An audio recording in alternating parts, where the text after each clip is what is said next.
Welcome to 99 TV. నేను బ్రహ్మనాయుడు. అన్ని నియోజకవర్గాల్లో పరిస్థితి ఒకలా ఉంటే ఉమ్మడి ప్రకాశం జిల్లా ఒంగోలు నియోజకవర్గంలో మాత్రం రాజకీయ పరిస్థితులు మరోలా ఉన్నాయి. అవేంటనుకుంటున్నారు? ఆ నియోజకవర్గంలో తెలుగుదేశం వైసీపీ రెండు పార్టీల నాయకుల టార్గెట్ ఆ జనసేన నేతే. ఆయన ఎవరో కాదు, బాలినేని శ్రీనివాసరెడ్డి. బాలినేని శ్రీనివాసరెడ్డి అంటే ఆంధ్రప్రదేశ్ రాజకీయాల్లో తెలియని వారు లేరు. ఎందుకంటే 1999లో మొట్టమొదటిసారి ఆయన ఒంగోలు అసెంబ్లీ నియోజకవర్గం నుంచి ఎమ్మెల్యేగా గెలిచారు. 2004, 2009 వరుసగా 3 సార్లు ఎమ్మెల్యేగా గెలిచిన బాలినేని శ్రీనివాసరెడ్డి గారికి రాజశేఖర రెడ్డి గారి క్యాబినెట్లో మంత్రి పదవి దక్కింది. రాజశేఖర రెడ్డి గారి మరణం తర్వాత కాంగ్రెస్ పార్టీలో మంత్రి పదవికి ఎమ్మెల్యే సభ్యత్వానికి రాజీనామా చేసి జగన్మోహన్ రెడ్డి గారికి జై కొట్టారు. జగన్మోహన్ రెడ్డి గారికి జై కొట్టి మరి 2012లో వచ్చినటువంటి ఆ బై ఎలక్షన్స్ ఏదైతే ఉన్నాయో అందులో పోటీ చేసి మళ్ళీ ఒంగోలు నుంచి వైసీపీ అభ్యర్థిగా విజయం సాధించారు. వరుసగా 4 సార్లు విజయం. 2019 ఎన్నికల్లో మొట్టమొదటిసారి ఆయన ఓటమి చెందారు. 2014 ఎన్నికల్లో మొట్టమొదటిసారి ఆయన ఓటమి చెందారు. ఆ తర్వాత 2019 ఎన్నికల్లో మళ్ళీ వైఎస్ఆర్ కాంగ్రెస్ పార్టీ తరపు నుంచి ఎమ్మెల్యేగా గెలిచి అసెంబ్లీలో అడుగుపెట్టారు. జగన్మోహన్ రెడ్డి మంత్రి వర్గంలో మంత్రిగా పనిచేశారు 2.5 సంవత్సరాలు. అయితే ఆ తర్వాత 2024 ఎన్నికల్లో వైఎస్ఆర్ కాంగ్రెస్ పార్టీ నుంచి ఆయన మళ్ళీ ఓటమి చెందాల్సినటువంటి పరిస్థితి వచ్చింది. అయితే ఓటమి తర్వాత, ఎన్నికల తర్వాత, ఫలితాల తర్వాత బాలినేని శ్రీనివాసరెడ్డి గారు జనసేన పార్టీ తీర్థం పుచ్చుకున్నారు. అంటే అప్పటికే అటు వైకాపా అధినేత జగన్మోహన్ రెడ్డికి, ఇటు బాలినేని శ్రీనివాసరెడ్డి గారికి ఇద్దరికీ మధ్య పెద్ద ఎత్తున ఒక రాజకీయ విభేదం వచ్చినటువంటి మాట వాస్తవం.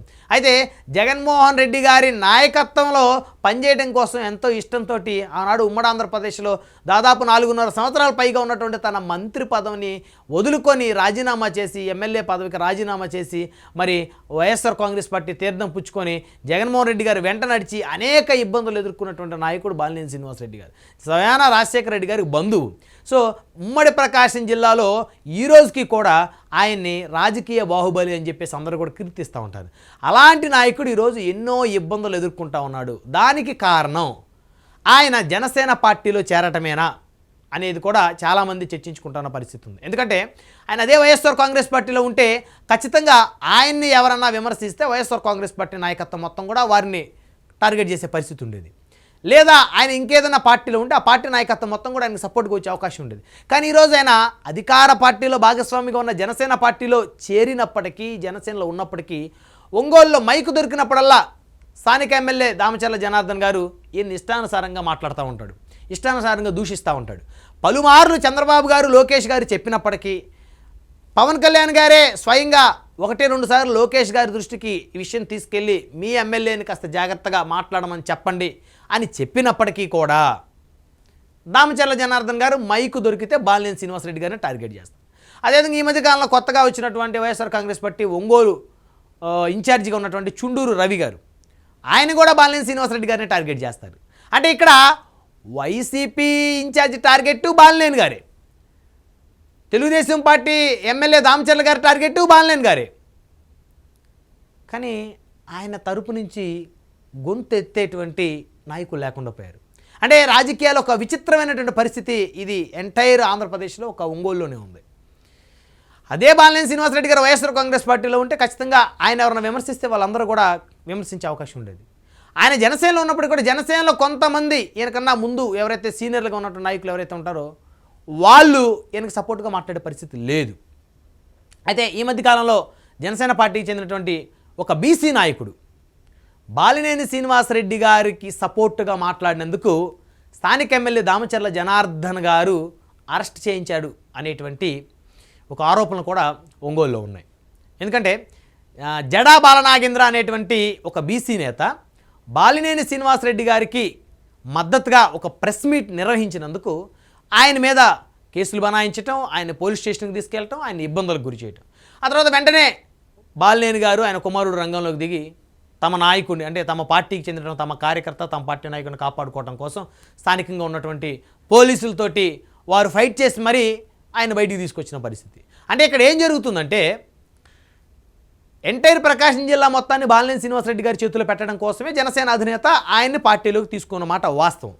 ఎందుకంటే ఆయనకున్నటువంటి అపారమైన అనుభవం, 1999 నుంచి ఆయన ఎమ్మెల్యేగా పనిచేసిన అనుభవం, 2 సార్లు మంత్రిగా పనిచేసినటువంటి అనుభవం, ఉమ్మడి ప్రకాశం జిల్లా ఉన్న 12 నియోజకవర్గాల్లో ప్రతి నియోజకవర్గంలో కూడా తనకంటూ వ్యక్తిగతమైనటువంటి ఒక సైన్యం ఉన్నటువంటి మాట వాస్తవం.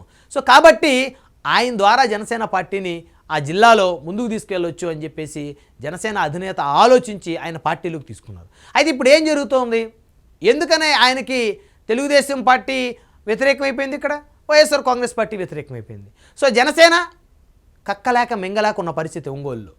తమ కోసం తమ రాజకీయ భవిష్యత్తు మొత్తాన్ని పక్కన పెట్టి జనసేన పార్టీలోకి వచ్చి జనసేన అధినేత మీద నమ్మకంతో గౌరవంతో తమ పార్టీలో చేరి తమ పార్టీ బలోపేతానికి జిల్లాలో పనిచేయాలనుకున్నటువంటి బాలినేని శ్రీనివాసరెడ్డి గారికి ప్రకాశం జిల్లాలో జరుగుతున్నటువంటి అన్యాయం మీద జనసేన నాయకులు మాట్లాడలేక బాధపడుతున్న పరిస్థితులు అక్కడ స్పష్టంగా కనపడతా ఉంది. అంటే కరవమంటే కప్పకు కోపం, వేడవమంటే పాముకు కోపం. బాలినేని శ్రీనివాసరెడ్డి గారికి మద్దతుగా మాట్లాడాలి, గలమెత్తాలి అని చెప్పేసి ఒంగోలులో ఉన్నటువంటి ప్రతి జన సైనికుడికి ఉంది. కానీ మాట్లాడితే దామచర్ల జనార్దన్ గారి దగ్గర నుంచి ఏమైనా ఇబ్బంది వస్తుందేమో, ఆయన సంబంధించిన మనుషులు ఇబ్బంది పెడతారేమో, కేసులు పెడతారేమో అనేటువంటి ఒక భయాందోళన. అదేవిధంగా ఎక్కడ తెలుగుదేశం దామచర్ల గారిని మేము ఎక్కడ విమర్శిస్తే మమ్మల్ని ఎక్కడ సస్పెండ్ చేపిస్తారేమో కొంతమంది ఒంగోలు జిల్లాలో ఉన్నటువంటి జనసేన పెద్దలు, మా మీద ఎక్కడ వాళ్ళు జులుం ప్రదర్శిస్తారేమో అని చెప్పేసి జన సైనికులు ఆవేదన చెందుతూ ఉన్నారు. అదే బాలినేని శ్రీనివాసరెడ్డి గారి జనసేనలో కాకుండా తెలుగుదేశంలోని చేరి ఉన్నట్లయితే దామచర్ల జనార్దన్ గారు బాలినేని శ్రీనివాసరెడ్డి గారిని విమర్శించే పరిస్థితి ఉండేదా?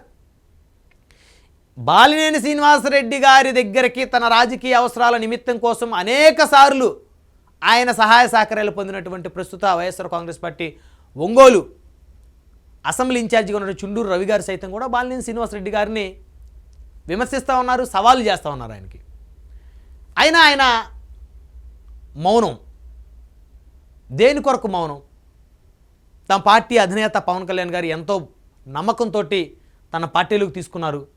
జిల్లా అంతా కూడా పార్టీని బలోపేతం చేయాలి, సో పెద్ద బాధ్యతలు త్వరలోనే తనకు అప్పగిస్తారు, పార్టీని ముందుండి నడిపిద్దాం, కార్యకర్తలను కాపాడుకుందాం, కార్యకర్తల్ని బలోపేతం చేసుకుందాం పార్టీని అని చెప్పేసి ఆయన మౌనంగా ఉన్నారు.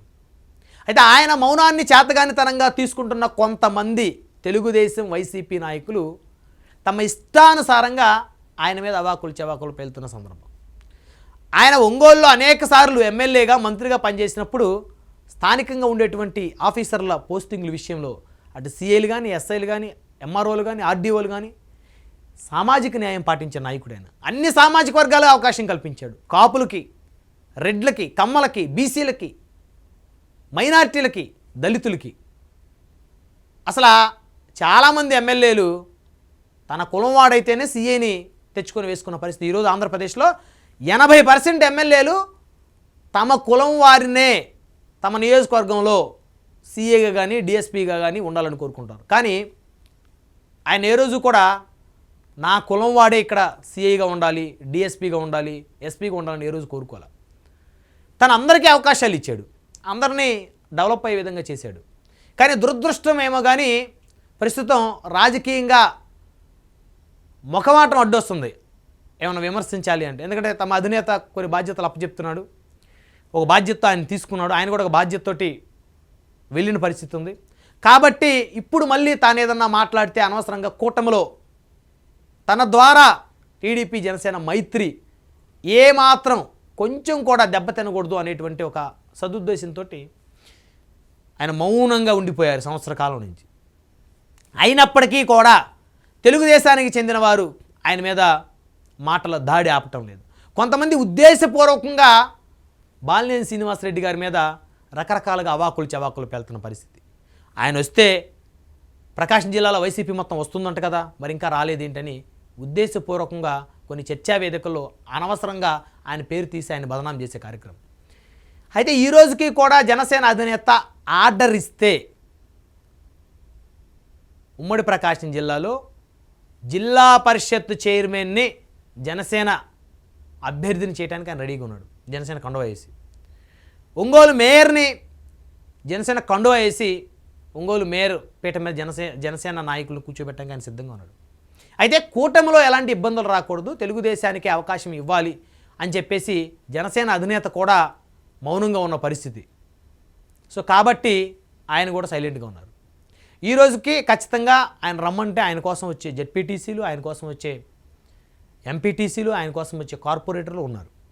అయితే తనకి పూర్తిగా బాధ్యతలు అప్పచెప్పి తనని రాజకీయ రంగంలో నీ రాజకీయ చతురత ప్రదర్శించమని అధినేత ఒక కనుసైగ చేస్తే చేయటానికి సిద్ధంగా ఉన్నాడు. చాలా లాయల్టీగా నమ్మకంగా ఉన్నటువంటి నాయకుడు. అయితే ఇప్పటికైనా తెలుగుదేశం నాయకులు అర్థం చేసుకొని మరి కూటమి పార్టీల్లో భాగమైన జనసేనలోకి వచ్చారు, కానీ ఆయన కూటమికి వ్యతిరేకంగా ఉన్న పార్టీలోకి రాలేదు. మరి ఇంకా ఆయన మీద బురద చల్లాలని, మానసికంగా ఆయన కృంగదీయాలని, ఆయన అనుచరుల మీద కేసులు పెట్టించి ఇబ్బందులకు గురి చేయాలని చేస్తారా? లేకపోతే ఇప్పటికైనా తెలుసుకొని ఏడాది గడిచినా కూడా ఆయన మీద ఎన్ని అవాకులు చవాకులు పేలినా, ఆయన ఎన్ని తిట్లు తిట్టినా ఆయన మౌనంగా ఏ రోజు కూడా జనసేన అధినేత కూడా కంప్లైంట్ చేయకుండా మౌనంగా ఉన్నారు. కాబట్టి ఇప్పటికైనా ఆయన పెద్దరికాన్ని గౌరవించి కూటమి అధినేతల మీద గౌరవంతో ఇకనైనా ఒంగోలులో ఉన్నటువంటి తెలుగుదేశం నాయకులు ఆయన మీద విమర్శలు, ఆయన మీద దుష్ప్రచారం చేయకుండా ఆపుతారని బాలినేని గారి వర్గం ఆశిస్తుంది. చూద్దాం మరి ఏం జరగబోతుందో.